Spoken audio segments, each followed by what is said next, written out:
Okay, welcome to another episode of K-Drama Reviews, K-Drama Recaps, K-Drama Review. We haven't decided what we're going to call it yet, but we'll figure that out. But my name is Matt.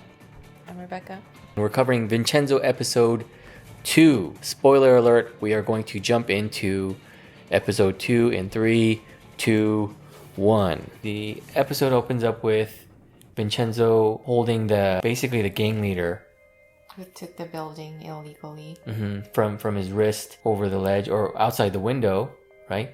And then he pulls him back up, and right as they're about to get into like a fight, the police show up. And it seemed like the police were kind of in on it because they warn that gang leader that the reporters are outside. Because they don't want to cause a bigger scene than it was, everyone kind of disperses, right? There's a meeting between the lawyer, Hong Yu-chan, and Vincenzo, where Hong Yu-chan basically accuses Vincenzo of selling the building. And then Vincenzo says, I didn't sell the building. And if he sold the building, why would he still be there, right? Which is a good point. Yeah. And I think he promises him, or I think he tells him that he's going to get the building back. Yes, he tells him, I don't care if you believe me, I'm going to get the building back. So the attorney's like, what? No, but what the attorney is more swayed by is the fact that the reporters come in and they tell him somebody named Vincenzo Cassano is the one who called them. And so that convinces Hong Yu-chan, the lawyer, Just a little bit. Yeah, well, he begins to trust him, right? Just a little bit. Just a little bit more. There's a bit of a comedic interlude between Vincenzo and Hong Chae-young, lawyer Hong Chae-young, and then it cuts to a scene between all of the tenants of the building. They're funny. I really like all the tenants. Yeah, especially the guy with the wet feet. Oh, you know, he's gross. The gross wet feet. I feel bad for the chef. The chef, the weird fake Italian chef. Basically, what goes down is they are all regretting the fact that they trusted Vincenzo, but the lawyer kind of steps up to bat for Vincenzo and says, let me find out more about Vincenzo before we immediately start throwing stones at him, basically. So that was interesting. And then it's another cutscene to the prosecutor, who in the first episode, I didn't know who she was, right? She was just that person dancing in the laundromat. She has a bit of a reputation for being a badass, and so they kind of establish that in the story. And then they tell a little bit more about how Vincenzo came to, or the process of him hiding the gold, right? And what happened within that story, right? What they reveal in this episode is that only 3 people know about the gold. Only Vincenzo, Mr. Cho, the building owner, who isn't dead, by the way, remember? We thought he died, but he's not dead. And then also the Chinese dude, the owner of the gold. But he right? died. He did. Yeah, but then they reveal that the Chinese dude dies. I wonder if Vincenzo had anything to do with it. If he did, then you're right, he was trying to steal the gold. But as far as we know in episode 2, all we know is that Vincenzo reads a report. Well, he still wants to steal it because he eventually finds out the guy died, and he's like, well, do you want to start it earlier? Is it really stealing though? If nobody, because it's not his. We already talked about this. Then with whose our son. is it? Whose is it? It's that Chinese guy. I know, but he's dead. But that was his though. Okay, then you're gonna give it to the dead guy? No, but that belongs to him. It's not yours. In any case, that's the big kind of subplot that's going on. Vincenzo wants to claim the gold that is basically kind of up for grabs now. And he doesn't want the building to fall into the wrong hands because then those people might find the gold. Vincenzo, in the next scene, goes to the temple. He's kind of scoping the place, trying to figure out how do I get these monks to move out. And that monk isn't moving. Yeah, and that monk has been sitting on top of the... Sense the presence. Yeah, he senses the presence of the golden gold. Buddha right on the entrance to the vault. And then we get a cutscene into the lawyer's office, the Wusang law firm. We see a little bit more of the relationship between Hong Chae-young and Chang Jun-woo, her assistant, basically. And then we get to see another cutscene of this poor guy, Agent An Gi-seok. He's still desperately trying to convince his boss Tae-jung-woo that to fund him. Tae-jung-woo that they need to fund him, and basically he has a bright idea. He's gonna fund it himself, but he realizes he doesn't have enough money to do it. So we'll see what happens. I think he's definitely gonna get on the case of Vincenzo, but I think he's going to become Vincenzo's ally down the line. I don't know what you think. He's gonna realize that Vincenzo is not a bad guy after all, and then help him. Next scene, Vincenzo shows up at the Chipuragi law firm and then basically asks to see all of their files on the Babel group. Hong Yu-chan, the lawyer, at first is kind of hesitant. Vincenzo basically does his due diligence and he starts, I guess, reading all the files. And then we also learn in the next scene that one of the researchers for the Babel group is MIA. Now, what's going on is this court case that Hong Yu-chan and his daughter have been having against each other is involving some kind of drug trials and some people dying as a result of the drug trials. And then I think I might be wrong. Why are you so amazed? Because I was like, wow, I didn't get any of that. Oh shoot. Okay, I might be completely wrong. No, because I don't pay attention to those kind of things. Oh, okay. I pay attention to her hair and her bag. So the problem is they're trying to cover it up. They're looking for the researcher. No, he was in quarantine. He was in quarantine. They had him in quarantine. Yes, he was in quarantine, And then but he goes MIA. he goes MIA. So she's in big trouble because this is one guy that can completely blow up the case for her. Yes, so, and then they run into that chairman or the CEO. The crazy CEO, right? Supposedly he's a crazy dude. Vincenzo is on the case now. He's after the Babel group. He does his lawyer thing. He researches about everything involving the Babel group, and we're gonna see the way that Vincenzo works. And he's not just a lawyer, we realize. Next scene, we see the prosecutor we mentioned earlier. I don't know which way she's gonna go. It looks like, well, she's sick and tired of being She describes herself as a dog on a leash, basically. Like a hunting dog on a leash. She basically has to listen to those fools. These higher ups. So she's tired of it. She's tired of it, so she eventually is going to leave because she gets an offer from the Woosan group to go work for them instead. So she's basically going to go work for the enemy. Next scene, we see a mysterious hockey player. Yes. I think it's like the dad or something. It has to be dad. Don't you think?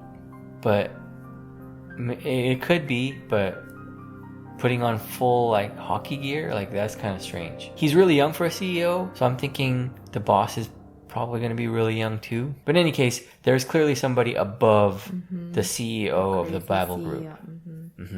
So we don't know who it is yet, but we do know this fool is crazy because he's beating people with hockey. Speaking of crazy, we see in the next scene a little bit more about Vincenzo's past, right? Yes, he's an evil person. He wasn't just a consigliere of the mob family, huh? I'm a Godfather fan, consigliere. But anyway, Vincenzo is not just a consigliere. He actually did a lot of. He got his hands dirty. He's a pretty boy. Evil. Just to kind of cut that tension, they do another scene between him and the fake Italian chef, where he basically shits on the chef's food and tells him that I forget what he describes it. Baby vomit mixed with wine and something. Yeah, it was pretty descriptive. Gross. Yeah. So and this scene is, I really like. I thought this scene was funny. This is when yes, the attorney, that lawyer, is like completely. This is we see what Vincenzo is made of as a lawyer. So Vincenzo completely like bluffs his way into the building to meet with the other representative for Babel Group. I don't know if he's a lawyer. I don't know what he is. Basically, Vincenzo comes and he says he has some legal documents about the illegal takeover. Yeah. And then it was a complete bluff, right? The envelope's empty, which astounds Hong Chae-young, Mr. He thought Hong there was Yu-chan. something in there. Yeah, but threw it at him. And then he was like so shocked when it was empty. Yeah, completely empty. And the representative of Babel Group, Mr. Na, basically tells him, your mafia-style intimidation tactics won't work with me. but they do work. Yeah. He kind of infers that I can get the building back the same way you took it, right? What if I kidnap your family and make He you says, sign? I am going to. Yeah. I'm going to kidnap your family. And then what's so funny is how Hong Yu-chan, the lawyer Hong Yu-chan, His reacts face. to it, right? Yeah, his face. He loves it. You would think a guy that is so like on the up and up about being a lawyer would be horrified, but he loves it, right? I thought that was fascinating. That's his style. Yeah, and then you get to see them forming, Vincenzo and lawyer Hong beginning to form a relationship around that. So that was pretty funny too. Next scene we see former prosecutor Chang, where she quits. Right? She finally quits. She throws her nameplate at the building and immediately goes to join the Wusang law firm. This next scene was kind of interesting. It opens up with the dance class instructor pretending to be a zombie. Because he has a role. Oh, he does have a role. Yes. Oh, I missed that. So I think it was like a audition or something. Okay. That's why they were trying to help him and critique his zombie thing. But then they're like, I can do it better than you. But they're all pretty good. And it's all being zombies. They're all in the kingdom. As they're pretending to be zombies, the lawyers walk in on them and they're like, what the heck is going on? Which is kind of another cutting of the dramatic tension. And then we see more interaction between Vincenzo and lawyer Hong, where they're getting deeper into it, right? They're forming a relationship around their investigation of the Babel group, but also they start drinking together. And he opens up his home after, because he had a hangover. But what I thought was interesting about this scene was also how Vincenzo is kind of unfamiliar with the Korean drinking culture. Well, he's Italian. He's not Korean. Which when we were watching, I wish we recorded it, but I thought it was. I remarked how I thought it was funny that for all of his Italianness, he's terrible at Italian, right? I don't speak Italian, but I've heard Italian before, and Vincenzo doesn't speak Italian. If he's supposed to be so Italian, come on. Okay, so anyway, yeah, they get to know each other better. And then, we get introduced to the researcher, the MIA researcher. He's going to be the informant in the case against the Babel group, which is a big problem for them because the next scenes involve the Wusang law firm, where they're freaking out over the fact that the MIA researcher is out there somewhere and about to blow up their case. But also, the Wusang law firm has it all set up where they're going to go ahead and try to demolish the building, which we'll talk about later. In the next scene, we see Vincenzo getting over a big hangover from all the drinking that he's done.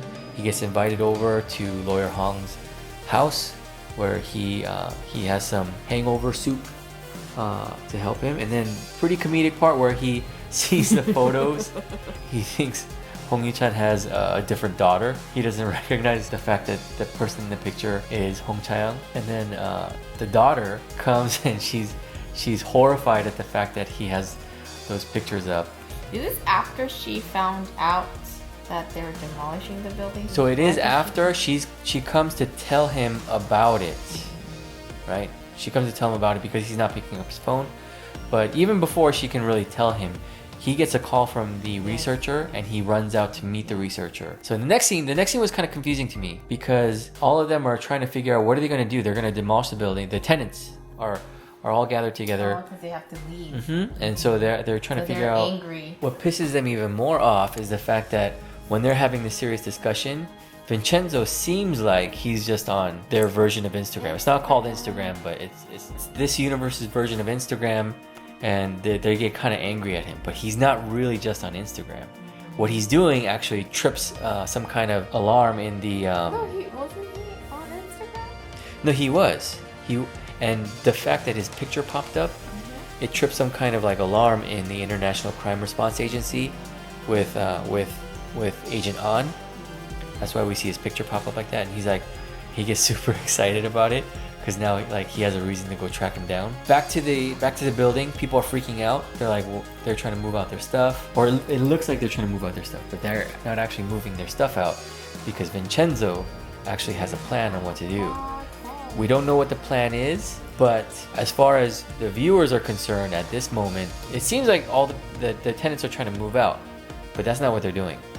Hong Chae-young, the lawyer, thinks they're going to demolish the buildings, so she calls her dad, but he's still in the building, so she freaks out and goes to try to basically save her dad, while her bosses at the law firm are freaking out because they just got a report about the MIA researcher. So there's a lot going on here. The Wusong law firm is freaking out because of the missing lawyer or missing researcher. Hong Chae-young is freaking out because she thinks her dad's in the building that's about to be demolished. And then we see a scene of those gangsters about to go and try to demolish the building. What ends up happening is when they show up to demolish the building, they can't demolish the building because there's some kind of Sicilian, what was it? A Sicilian cultural festival that they're holding in the plaza of that building, which means that they can't destroy the building.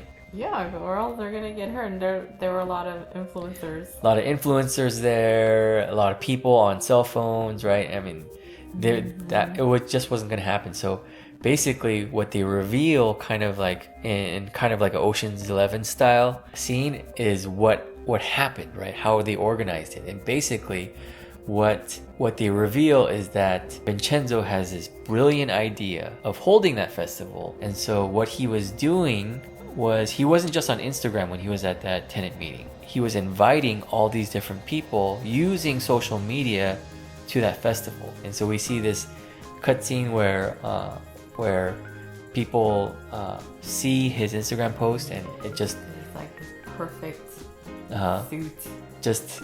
perfect picture. Yeah, so it's just it goes viral on Instagram all over the world, which is kind of interesting. You made a point. You made a really good point. Not a lot of people.